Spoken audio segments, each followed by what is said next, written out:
नमस्कार. महाराष्ट्र नवनिर्माण सेनेच्या मनसे घडामोडी या बुलेटिन सत्रात मी तुषार खरे तुमच्या सगळ्यांचं मनपूर्वक स्वागत करतो. आता आपण जाणून घेणार आहोत महाराष्ट्र नवनिर्माण सेनेसंदर्भातल्या या आठवड्यातल्या काही बातम्यांचा लेखाजोखा. नागपूर जिल्ह्यातील सावनेर विधानसभा क्षेत्रातील वेस्टर्न कोलफील्ड लिमिटेडच्या कोळसा खदानीजवळ महाराष्ट्र नवनिर्माण सेनेच्या वतीनं मोठं आंदोलन उभारण्यात आलं होतं.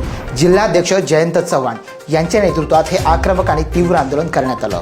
या आंदोलनातून स्थानिक भूमिपुत्रांना रोजगार, कोळसा वाहतुकीमुळे शेतीचं मोठ्या प्रमाणावर होणारं नुकसान, ब्लास्टिंगमुळे नागरिकांच्या होणाऱ्या घरांची नुकसान भरपाई, कोळसा वाहतुकीमुळे अपघातात जे मृत्यू झाले त्यांच्या नातेवाईकांना आणि जखमींना मदत, आजूबाजूच्या गावात पिण्याच्या पाण्याचे प्लांट लावण्यात यावे, अशा प्रकारच्या सर्व मागण्या महाराष्ट्र नवनिर्माण सेनेच्या वतीनं करण्यात आल्या आहेत. राजसाहेब ठाकरे यांच्या विचारांनी प्रेरित होऊन जिल्हाध्यक्ष सुमंत धस यांच्या नेतृत्वाखाली बीड शहराध्यक्ष किरण लोंढे यांच्या पुढाकाराने या बीड शहरातील अनेक तरुणांनी मनसेमध्ये प्रवेश केला आहे. यवतमाळ जिल्ह्यातील वणी तालुक्यात मारे गावात रिडिंग न घेताच अंदाजे वीज बिल देण्याचा प्रकार उघडकीस आला आहे. यामुळे अव्वाच्या सव्वा बिले हाती पडल्यामुळे नागरिकांना मनस्ताप होतो आहे.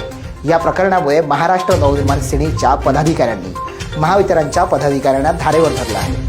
यावर योग्य ती कारवाई न केल्यास तीव्र आंदोलन छेडण्याचा इशारा वणी मनसे आणि मारेगाव मनसेने दिला आहे. वनरक्षक भरती प्रक्रियेदरम्यान वागदरा येथील चैतन्य ढवळे या युवकाच्या पायाला गंभीर दुखापत झाली होती. त्याला उपचारासाठी खासगी रुग्णालयात दाखल केले असता त्याच्या शस्त्रक्रियेसाठी लाखो रुपयांचा खर्च येणार होता.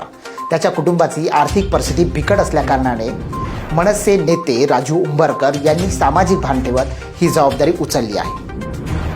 नागरिकांना भेडसावणाऱ्या समस्यांसाठी महाराष्ट्र नवनिर्माण सेना कल्याण शहर शाखेतर्फे महामोर्चाचं आयोजन करण्यात आलं होतं.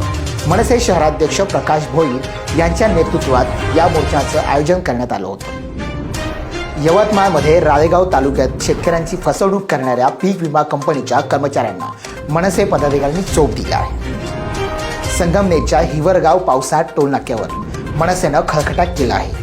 स्थानिक नागरिकांना टोल आकारण्यास मनसेचा तीव्र विरोध आहे. याविषयीचे निवेदन टोल प्रशासनाला देऊन नवीन टोल आकारणीचे फलक मनसेकडून फाडण्यात आले आहेत. या आठवड्यातलं बातमीपत्र इथेच समाप्त होत आहे. पुन्हा पुढच्या आठवड्यात भेटूयात काही नव्या बातम्यांसह. तोपर्यंत जय महाराष्ट्र.